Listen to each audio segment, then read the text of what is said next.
बिस्मिल्लाहिर्रहमानिर्रहीम, अस्सलाम वालेकुम। दुनिया न्यूज़ व्लॉग के साथ मैं मोहम्मद हसन रज़ा न्यूयॉर्क से आपकी खिदमत में हाजिर हूँ।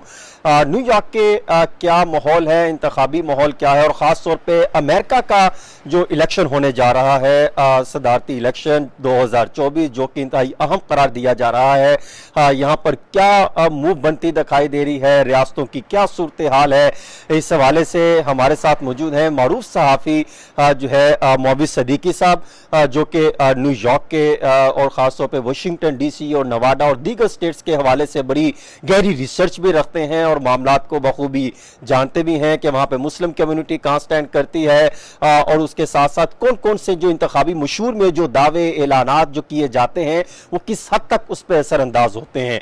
और यहाँ पर हमारे साथ मौजूद है वकील अंसारी साहब, जो कि मारूफ सियासी जो है वो रहनुमा है, मामलात को बड़ा बखूबी जानते हैं, और ख़ास तौर पर जो डेमोक्रेटिक और रिपब्लिकन पार्टीज की जब इंतखाबी मंशूर की तैयारी होती है तो उनमें किन चीजों को मद्देनजर रखते हुए, मलहूज़े खातिर रखते हुए मामलात पर फोकस किया जाता है, ये बड़ा उस चीज को गहरी नजर से देखते हैं। और खास तौर पे इनको ये भी अंदाजा होता है कि जो सात रियासतें जिसे स्विंग रियासत कहा जाता है वो क्यों स्विंग है, उनको क्यों स्विंग रियासत कहलाया जाता है, और 2012 में, 16 में, 20 में उन्होंने क्या क्या किरदार अदा किया, वो भी हम इनसे जानेंगे।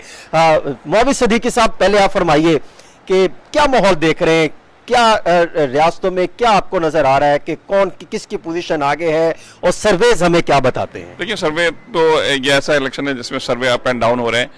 अगर हम सदारती इंतखाबात की बात करें, और देखिए जब हम सदारती इंतखाबात की बात करते हैं तो दीगर इंतखाबात भी यहाँ हो रहते हैं, जिसमें ऐवान के होते हैं, जिसमें सेनेट के होते हैं, कुछ गवर्नर्स के होते हैं, और किसी तरीके से जो है वो निचली नशिस्तों के बल्दियाती भी होते हैं, रियासत के भी इंतखाबात हो रहे होते हैं।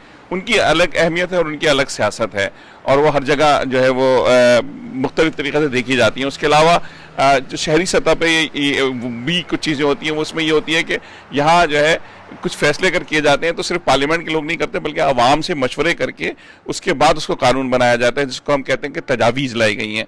तो कुछ तजावीज़ के हवाले से यहाँ सूरत मैं आपको बताऊँगा, और कुछ सदारती इंतखाबात के हवाले से जो न्यूयॉर्क में है, यहाँ ज़्यादा डेमोक्रेट ज़्यादा हैं, और लेकिन इस मरतबा थोड़ी सी तब्दीली नज़र आ रही है रिपब्लिकन की तरफ, डोनाल्ड ट्रंप की वजह से ख़ास तौर पे, और ख़ानदानी जो वैल्यूज़ हैं, तो मुसलमान और पाकिस्तानी वोटर्स की अगर हम बात करते हैं तो ख़ास तौर पे मैं देखता हूँ न्यूयॉर्क में जैसे अभी एक नया कानून बनाने की कोशिश की जा रही है, और एक तजवीज़ लाई गई है कि जो डिस्क्रिमिनेशन की जो शरायत है उसमें एक उन्होंने उम्र का भी ख़त्म कर दिया है, और उसका बराह रास्त ताल्लुक जो है वो ये है कि जो उम्र की भी डिस्क्रिमिनेशन नहीं होगी। यानी अगर आपको किसी बच्चे के हवाले से भी आप जो है वो फैसले उसको इख्तियार करने के देंगे, और उसका ये मतलब होगा कि अगर जो उसके पीछे हिडन एजेंडा है कि उसकी अगर जिन्स अगर तब्दील करना चाहें किसी प्राइमरी के बच्चे की और उसकी ख्वाहिश है, तो ना उसको टीचर्स को रोक सकता है और ना ही जो उसके पेरेंट्स को रोक सकता है। ये खतरनाक तजवीज़ है जिसके खिलाफ मुसलमान और पाकिस्तानी जा रहे हैं, और इसी तरीके से दीगर चीज़ें। लेकिन सदारती अगर हम इंतखाबात की बात करते हैं तो सदारती इंतखाबात में इस मरतबा जो पाकिस्तानियों का हम रुझान देख रहे हैं वो एक खास पस मंज़र, सियासी पस मंज़र पाकिस्तान में है।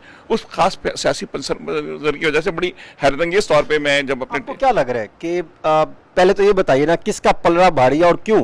देखिए, अभी तक के जो कब्ल अज़ वक्त इंतखाबात है उसमें तो हम रियासतों में डोनाल्ड ट्रंप को ही आगे देख रहे हैं। जी, डोनाल्ड ट्रंप ही है, लेकिन जैसे वर्जीनिया में इंतखाबात में लगा था कि कैमला हैरिस है कि वहाँ ख़वातीन बाहर ज़्यादा निकली, तो इस वक्त देखिए किसी सब आखिर में बता रहा हूँ आपको, जो मेरा तजुर्बा है गुज़िश्ता 5-7 इलेक्शंस का, वो यही कहता है कि आखिर में जाके स्विंग स्टेट्स में ही इंपॉर्टेंट रोल प्ले करते हैं। लेकिन इसमें 3 से आते हैं ना, 3 रियासतें जो कि नवाडा है, मिशिगन है और फ्लोरिडा में मिशिगन, ये टोटल 7 रियासतें। कहा जाता है कि 7 से ज्यादा 3 भारी पड़ जाती, बहुत ही भारी पड़ जाती। देखिए, उन रियासतों में यकीन तौर पर एक मुकाबला रहता है, और ये बड़ी, इसको हम टिल्ट कहते हैं कि बाद वो रियासतें, लेकिन उन रियासतों से ज़्यादा जो ख़तरा है वो ये नहीं है। मैं इसको इंटरनेशनल पस मंज़र में भी देखना चाहता हूँ कि अमेरिका में क्या हो रहा है। आपको जैसे पूरी दुनिया को मालूम है कि यहाँ जो इजरायली लॉबी है वो one of the best lobby and strongest lobby.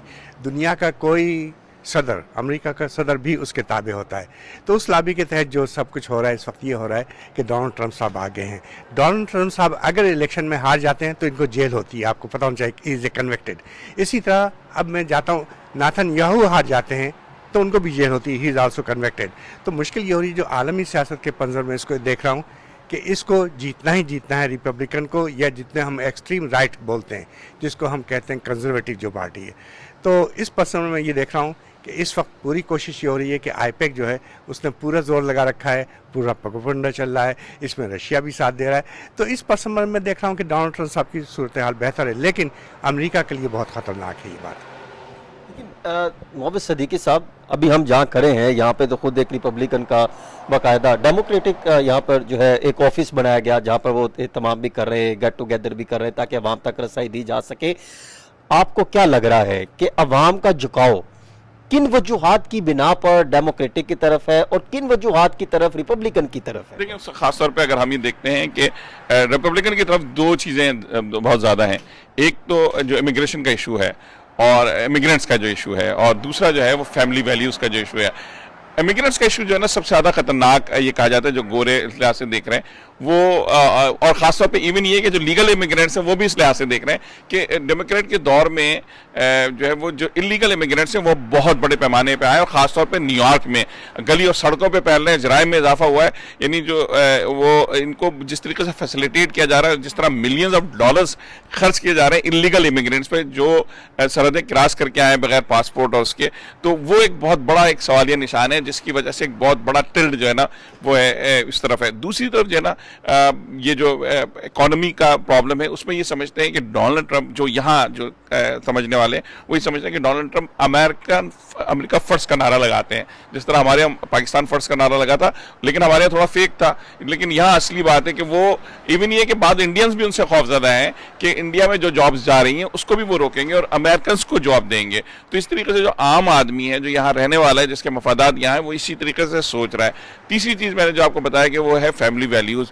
अच्छा, हालांकि खुद वो एक रंगीले सदर के तौर पे जाने जाते हैं, लेकिन उसके बावजूद यहाँ फैमिली वैल्यूज़ की बात करते हैं। उन्होंने खुल के अबॉर्शन की मुखालफत की है, उन्होंने खुल के जो है ये जो गे लेस्बियन कल्चर है और जो बच्चों की जो जिसको तब्दील करना है उसके खिलाफ उन्होंने खुल के बात की है। शराब के खिलाफ वो खुल के बात करते हैं। तो इस तरीके से जो फैमिली वैल्यूज़ हैं और वो उस बुनियाद पे बहुत बड़ी अक्सरियत जो है उनके साथ है। डेमोक्रेट का जो है, डेमोक्रेट का मामला हम ये देखते हैं कि ये इमिग्रेंट फ्री जो उनका माहौल है वो इमिग्रेंट से हमदर्दियाँ हैं, उसके बाद लिबरल हैं, आज़ादी है कुछ चीज़ों की, इनके अंदर वो पुरानी नफरतें नहीं है जो पॉजिटिव पॉइंट है।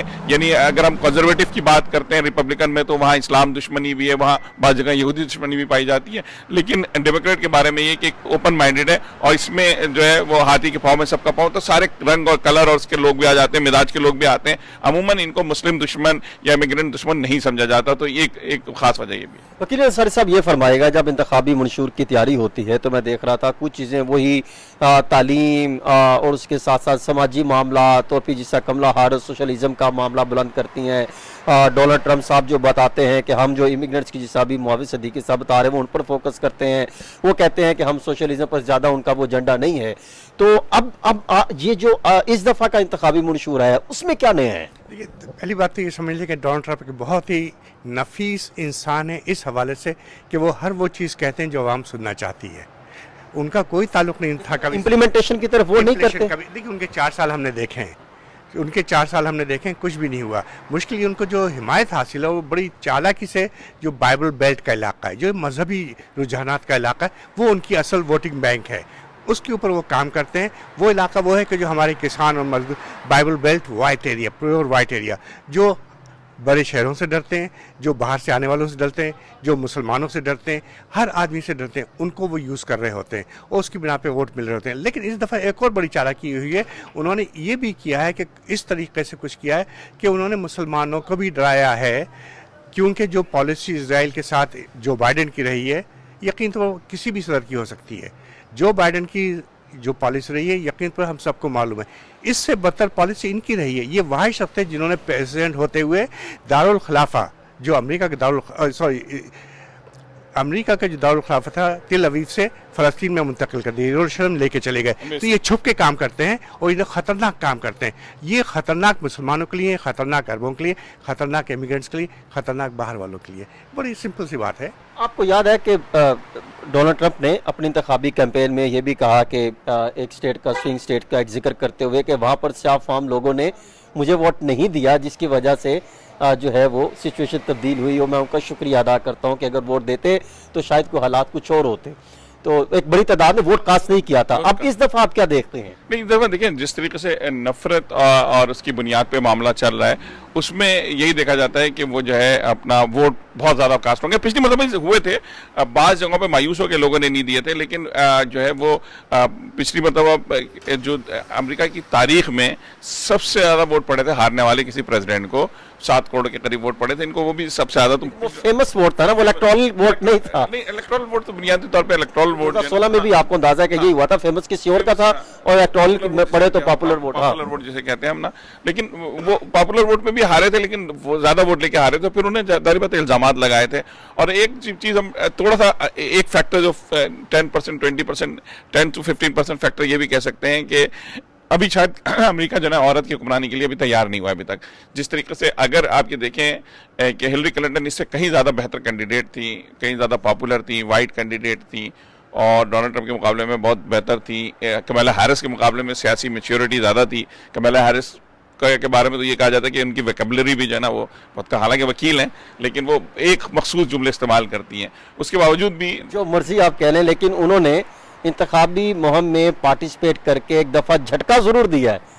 उनको एक दफा टफ मुकाबला करने की पोजीशन पे खड़ा करके ला के खड़ा कर दिया। इसलिए कि देखिए वो उसकी वजह वो नहीं है, उसकी वजह डोनाल्ड, जिस तरह जो बाइडेन और डोनाल्ड ट्रंप की जो कैंपेन चल रही थी और नजर आ रहा था कि जो बाइडेन बहुत पोजीशन पीछे जा रहे हैं, फिर अचानक कमला हैरिस ने आके पोजीशन तो संभाली। नहीं देखिए, उसमें भी फैक्टर ये था कि ये कोई शक नहीं है कि उन्होंने, क्योंकि फैक्टर ये था कि जो डेमोक्रेट की ख्वाहिश थी कि ये देखिए एक मजहूल शख्स थे उस वक्त एक थोड़े से एक अजीब दिमागी तौर पे एक शख्स जो गायब रहता है दिमागी। आज भी इन्होंने अपने जो है उसके डोनाल्ड ट्रंप के वोटर्स को गार्बेज कह दिया।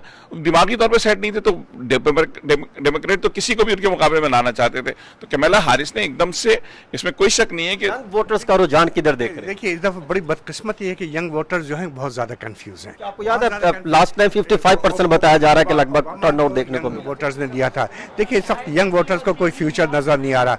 बदकिस्मती हमारी ये है कि इस दफा जो कैंपेन है, उस कैंपेन में जो थर्ड वर्ल्ड कंट्रीज होती है, इंडिया, पाकिस्तान, उस तरह की सियासत डोनाल्ड ट्रंप खेल रहे हैं। झूठ बोलना, ऐसा झूठ बोलना जिसका कोई जवाब नहीं है, ऐसी बात कहते हैं जिसका कोई जवाब नहीं है।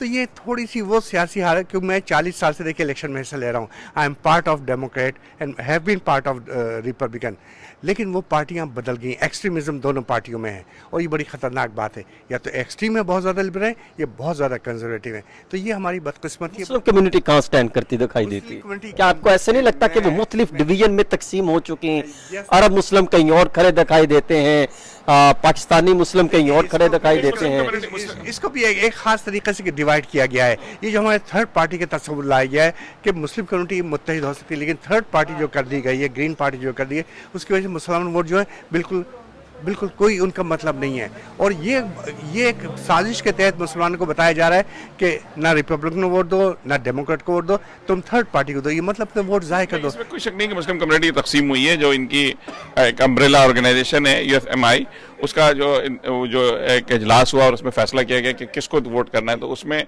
बहुत बड़ा गैप था। और अफ्रो अमेरिकन जो मुसलमान थे उन्होंने यकसा तौर पे ये बात कही है कि हम जो है ना वो यानी ज़्यादातर उनका रुझान कमला हैरिस की तरफ से था। अफ्रो अमेरिकन होने की वजह से, ब्लैक मतलब उसके जो है औरत होने की वजह से, तो उनका वोट ज़्यादा उनका था। उसके बाद फिर एक ग्रुप था अरबों का जो वो कुछ और कह रहे थे। उसके बाद एक बात यह आ गई थर्ड पार्टी। तो कोई मुत्तफ़िका फैसला नहीं कर सका है मुसलमान वोट के हवाले से, लेकिन एक बड़ी तादाद जो है ग्रीन पार्टी को दी जा रही है। इसके क्या सियासी असरात होते हैं या क्या होते हैं, देखिए कहीं ना कहीं तो अहमियत है। लेकिन इंडियन जो है उसमें, चाहे वो मुसलमान है या सिख हैं या कोई भी, उनका फोकस तो सिर्फ कमला हैरिस पे दिखाई देता है। लेकिन वो लोग जो मैंने देखा है जिनके पास पैसे की एक पावर है या पोजीशन है, जिसे आप जो है वो अशराफिया कहा जा सकता है यहाँ के, वो तो ज्यादा फोकस नजर आ रहा है कि शायद उनकी ज्यादा एक तादाद, 100% नहीं, एक ज्यादा तादाद वो डोनाल्ड ट्रंप की तरफ मूव करते दिखाई। बुनियादी तौर पे क्योंकि जो डेमोक्रेट है ना, उनकी जो अक्सरियत है वो बुनियादी तौर पे है ये जो वेलफेयर स्टेट बनाने के हवाले से, जबकि अशरफिया को जो है ना वो बुरा लगता है कि उनके पैसों से ज़्यादा काम किया जाए। तो जब भी रिपब्लिकन आते हैं तो वो वेलफेयर बंद करते हैं, और जितने भी जो दौलतमंद हैं, जो बिजनेस हैं, इसीलिए कारोबारी बहुत खुश होते हैं उनके आने पे, जो कारोबारी जो चीज़ होगी उसको ज़्यादा तरक्की देंगे। जबकि जो डेमोक्रेट्स हैं वो उसके मुकाबले में वेलफेयर में, खाने पिलाने में लोगों को ज़्यादा अंसारी साहब के डेमोक्रेटिक थोड़े से ज्यादा पोजीशन ले रहे हैं पैसे लगाने में इस दफा, और रिपब्लिकन शायद उनकी वो उस तरह नहीं ये दिखाई दो दे। नजरियाती जमातें हैं, ये भूल जाइए। डेमोक्रेट जो हैं वो लिबरल हैं और ये कंजर्वेटिव हैं, मजहबी हैं। तो आप इसमें भूल जाइए, हमेशा रिपब्लिकन पार्टी ने रिच लोगों को सपोर्ट किया है जो 2% के करीब हैं। ये एक लिबरल पार्टी जो है वो आवाम की पार्टी है। तो देखिए, जो अगर मैं जो देखता हूँ इन 40 सालों के बाद बहैसियत एक पाकिस्तानी, बहैसियत एक मुसलमान में कह सकता हूँ कि डेमोक्रेट पार्टी इस मुल्क अमेरिका के लिए बहुत अच्छी है, आवाम के लिए, आम आवाम के लिए अच्छी है। और रिपब्लिकन जो है माशाल्लाह वो एक एलीट क्लास की पार्टी है और वो करोड़पति लोगों के लिए अच्छी है। ये बता दीजिएगा, बस इख्तिताम करते हैं कि इलेक्शन के बाद अगर डोनाल्ड ट्रंप जीतते हैं तो फिर पाकिस्तान और अमेरिका के ताल्लुकात कहाँ होंगे, और अगर कमला हैरिस जीतते हैं तो फिर पाकिस्तान अमेरिका रिलेशन पोजीशन कहाँ पे स्टैंड करेंगे? जो मर्जी कहें, डायरेक्ट या इनडायरेक्ट, IMF इधर है, वर्ल्ड बैंक यहाँ से जो है वो मामला कंट्रोल होते हैं, और भी बड़ी सारी चीज़ें। आप पूरे 50 साल देख लीजिए, लेकिन जो है पाकिस्तान के साथ पॉजिटिव एटीट्यूड रखते हैं। और देखिए, हमारी बहुत सारी चीज़ें कॉमन भी हैं। और अगर डोनाल्ड ट्रंप आते हैं तो यकीन पर उनकी पॉलिसी वो नहीं होगी, लेकिन डेमोक्रेट अगर आते हैं तो वो पाकिस्तान के लिए यकीन पर वो इतनी अच्छी पॉलिसी नहीं रखते। जंग के मामला और फिर दूसरी तरफ गजा के हवाले से जो इसराइल की पॉलिसी या अमेरिकन लेके चल रहे हैं, तो उस पर क्या असरअंदाज होंगे? मेरा ख्याल है इलेक्शन पे तो अभी भी कहीं ना कहीं इम्पैक्ट क्रिएट कर रहे मेरा हैं। ख्याल ये है, देखिए डोनाल्ड ट्रंप ने साफ कह दिया कि they will take care of the palestinian. इसका मतलब है उनके साहबजाद ने एक बहुत बड़ा प्लान पेश किया है कि गाज़ा को अगर खाली कर दिया जाए तो वहाँ बेहतरीन एक सयाहगाह बन सकती है जो करोड़ों डॉलर देगी इसराइल को, इसराइल की सलामती के लिए। और सुइस कनाल को का सब्स्टिट्यूट वहाँ पैदा किया जाएगा, वहाँ से एक नहर निकाली जाएगी। ये एक प्लान है जिस पे कि इजरायली काम कर रहे हैं। बहुत शुक्रिया अंसारी साहब। मोहम्मद सिद्दीकी साहब, आप भी ये फरमा दीजिए कि पाकिस्तान अमेरिकन रिलेशन कहाँ स्टैंड करेंगे, और फिर दूसरा यूक्रेन और गजा वाले जो मामला चल रहे हैं उसके हवाले से जो दोनों पार्टीज अपने अपने मौक़िफ़ सामने रख। देखिए, जो डोनाल्ड ट्रंप की अब तक की जो सबसे अच्छी बात है वो ये कि उनके दौर में किसी भी मुसलमान मुल्क पे कोई एक गोली नहीं चली, और उन्होंने नई कहीं भी नई वो मतलब इंक्रोचमेंट हुई। और जबकि अफगानिस्तान से जंग का जो खात्मे का या फौजी इनखला का भी उन्होंने ही मनसूबा पेश किया था, जो अब जो बाइडेन के दौर में पूरा हुआ, तो इस इम्प्लीमेंट हुआ। उसके बाद फिर जो एक जंग की सिचुएशन बन गई, वो जंग की सिचुएशन बनी हुई है, तो उस लिहाज से वो कहते भी अभी भी उन्होंने बल्कि एक ट्वीट मुसलमानों के वाले ये एक पोजीशन तो है ना मोबिस भाई कि जो अफगानिस्तान से अमेरिकन फौजी इनखला के बाद जो उस स्टेट में, उस पूरे खित्ते में जो एक दहशतगर्दी की एक नई फिजा फैली है, जो खासतौर पे दीगर के साथ ममालिक, नहीं हो रहा ना, अब वो हमारे तो वो एक ऐसी पोजीशन तो बन सकती है ना कि दोनों ममालिक को करीब लाया जा सके।